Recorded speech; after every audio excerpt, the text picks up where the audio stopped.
Centripetal acceleration. अच्छा, कभी पहली बार ये सुन रहे हैं कि आपने ये शब्द सुन रखा है पहले क्लास 11th में? सुने हैं? जब मैं आपको स्ट्रक्चर ऑफ एटम पढ़ा रहा था तब मैंने आपको बताया था कि बोर ने रदरफोर्ड के मॉडल को कैसे गलत किया था। बताया था ना उसने कि net centripetal force net centrifugal force के बराबर होता है। तो नेट सेंट्रीपिटल फोर्स मतलब the force which is acting towards the centre and centrifugal force is the force acting away from the centre. तो हम लोग सेंट्रीफ्यूगल की यहां बात नहीं कर रहे हैं, we are only talking about the force which is acting towards the centre. लिखिए, when an object is in uniform circular motion, when an object is in uniform circular motion, when an object is in uniform circular motion, the speed of the object around the circular path, the speed of the object around the circular path is same या is constant, but the direction of speed is constant, but the direction of speed is changing continuously. Direction of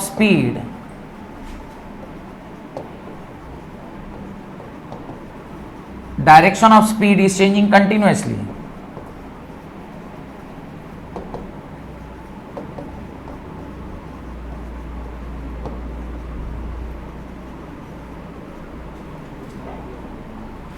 direction of speed is changing continuously. और अगर मेरा direction change हो रहा है मतलब body is changing its velocity, body is changing its velocity, body is changing its velocity. और आप जानते हैं एक्सीलरेशन क्या होता है? Change in velocity by change in time period. तो जब वेलोसिटी चेंज कर रही है, ठीक है, उसका मैग्नीट्यूड नहीं बदल रहा, लेकिन डायरेक्शन की वजह से भी अगर ये क्वांटिटी क्या हो रही है? चेंज हो रही है। इसका मतलब बॉडी क्या है? एक्सेलरेटेड मोशन में। बॉडी किस में है? एक्सेलरेटेड मोशन में है। और यही एक्सेलरेटेड मोशन जो है, उससे जो एक्सेलरेशन पैदा हुआ है उसी को क्या कहते हैं? सेंट्रीपिटल एक्सेलरेशन कहते हैं। तो आप कहां तक स्टेटमेंट लिख चुके हैं? बोलिए। एज द वेलोसिटी, यहां body is changing its velocity तक लिखिए। Body is changing its velocity. Therefore, the object is या the body is in acceleration. Full stop. Such acceleration which is directed towards the center, such acceleration which is directed towards the center of the circular path, such acceleration which is directed towards the center of the circular path is called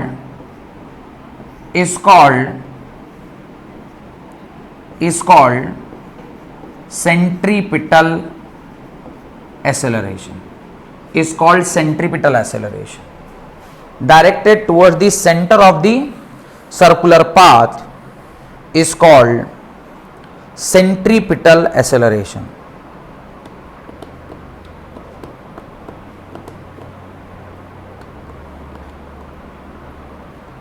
और ये जो acceleration होता है इसका जो expression है a is equal to V square by R होता है। क्या होता है? V square by R. और यही वी स्क्वायर बाई आर याद है हम लोग जब वहां पर लिख रहे थे तो क्या लिखे थे? M V square by are.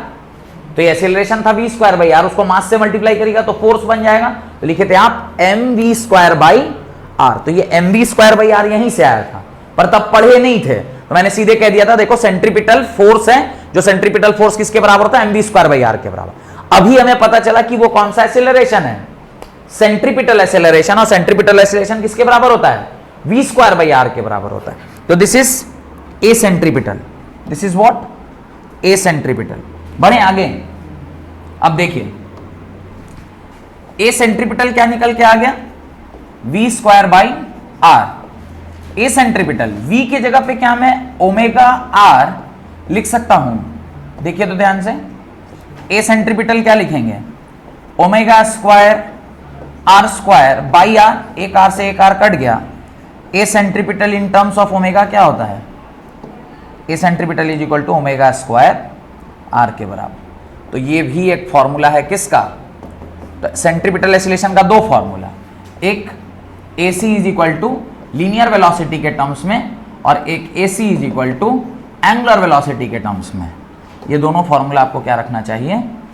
ध्यान रखना चाहिए। ये दोनों फॉर्मूला आपको क्या रखना चाहिए? ध्यान रखना चाहिए। ठीक है, ये दो फॉर्मूला एग्जाम में न्यूमेरिकल सॉल्व करने के काम में आता है। डन? कोई डाउट है तो पूछिए।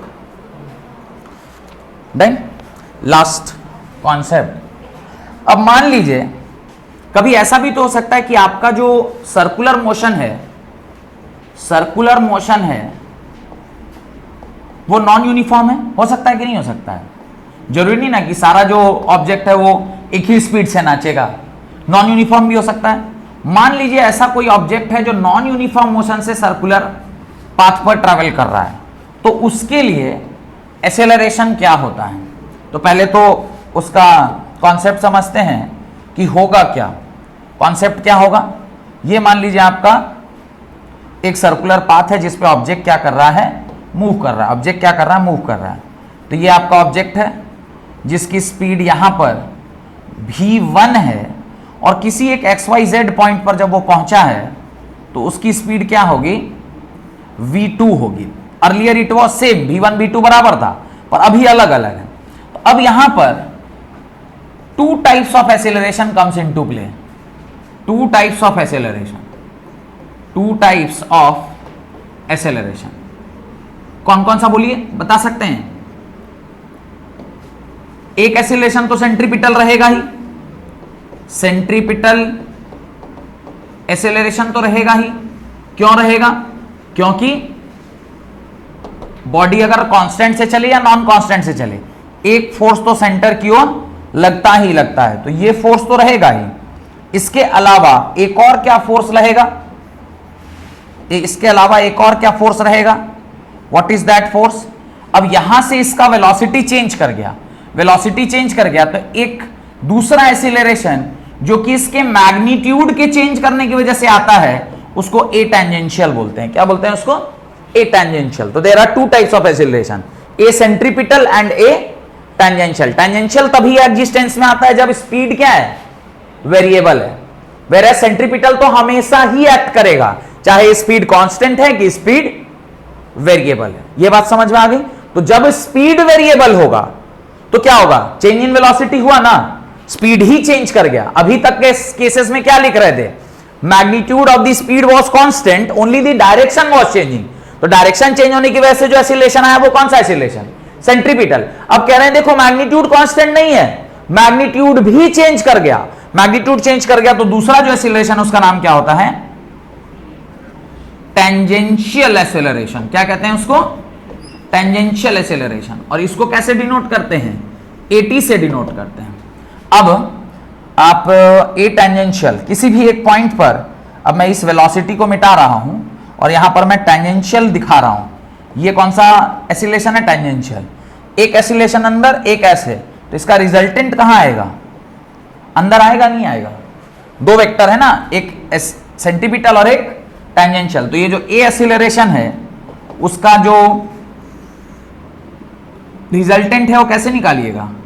AC का होल स्क्वायर प्लस AT का whole square plus 2AC/AT into cos of theta. यहां पर दोनों वेक्टर के बीच का एंगल कितना है? 90 डिग्री। तो ये वाली क्वांटिटी क्या हो गई? 0 हो गई। तो नेट एक्सेलरेशन किसके बराबर आ गया? AC का होल स्क्वायर प्लस AT का होल स्क्वायर। और ये फॉर्मूला याद रखना है व्हाइल सॉल्विंग दी न्यूमेरिकल। अगर by chance non uniform motion का सवाल आया तो सिर्फ सेंट्रीपिटल निकालने से काम चलने वाला नहीं है, आपको क्या करना होगा? टेंजेंशियल एक्सेलरेशन भी निकालना होगा। डन? और ए टेंजेंशियल कैसे निकलेगा? Directly delta velocity change in velocity by change in time period, v2 minus v1 by t2 minus t1। तो ये उससे निकल जाएगा। ये कैसे निकलेगा? v स्क्वायर बाई आर से। ये कैसे निकलेगा? v स्क्वायर बाई आर से। दोनों की वैल्यू पुट कर दीजिएगा, आंसर आ जाएगा। इस जगह पर आकर आपका